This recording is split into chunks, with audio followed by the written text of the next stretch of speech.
c'est du poulet normal de la ferme du Cabiai. C'est pas forcément le poulet que mange tout le monde tous les jours, ni dans les cantines, ni chez McDo, ni ailleurs. Ça, c'est un poulet normal. Ah, faut que je t'emmène dans le Lot-et-Garonne.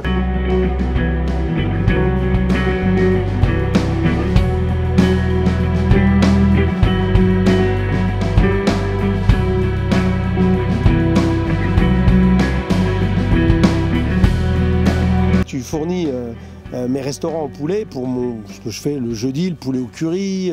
Tu me vends aussi des foies de volaille qui sont tout frais d'ailleurs. J'ai fait le choix de ce poulet parce que tu l'élèves d'une manière qui me plaît. Ils sont élevés en plein air, on est d'accord? Oui. Ils sont élevés au grain. Oui. Uniquement les céréales de la ferme. Qu'on peut voir d'ailleurs un peu partout dans tes séchoirs à maïs.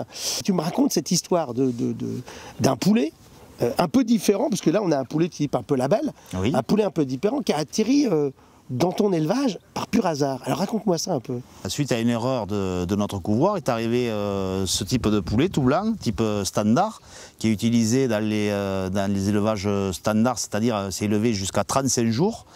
Et vous retrouvez ça dans les nuggets, dans la restauration collective et autres. Alors ceux-là, ils sont vraiment programmés pour vivre.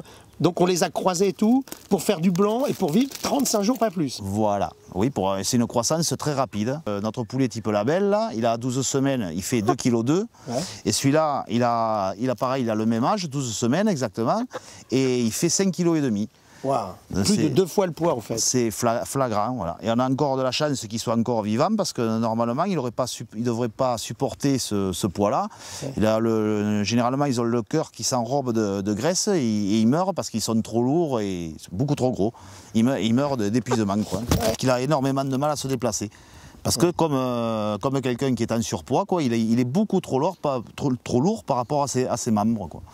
Pourtant là il a mangé exactement la même chose que celui-ci. Là on voit bien l'un à côté de l'autre la différence de taille. Ah, donc oui, là on a 5 kilos. Et alors là je vois, oh là là, les pattes c'est une catastrophe ces pattes. Là, lui il a des belles pattes, un peu en plus assez costaud. Oui. Mais là je vois que c'est complètement déformé. Ah oui, oui, oui. Comment que ça se fait? Tu vois, regarde, même lui quand je lui donne la patte, un peu comme un aigle, il me tient le doigt. Alors que celui-là, c'est dimensionné. Il peut même pas bouger ses... Oui, parce qu'il n'est pas habitué à marcher. Il a ses pattes qui se sont complètement déformées en fait. Voilà.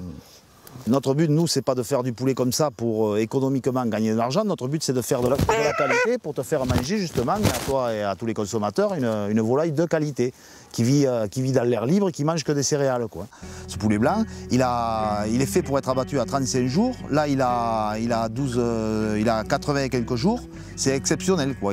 C'est pas fait pour arriver à cet âge-là. Normalement, même, il devrait déjà être mort, quoi, pratiquement. L'objectif, souvent, des sélectionneurs, c'est des gens qui travaillent là-dessus, justement. Ils cherchent toujours, c'est ce que je leur reproche, ils cherchent toujours un peu l'optimum économique.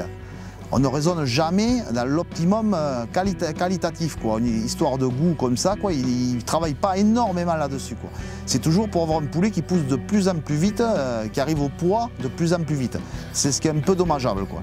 C'est du poulet qui est atteint d'obésité morbide. Il lui manque juste la télé, quoi. C'est tout à fait ça. Là.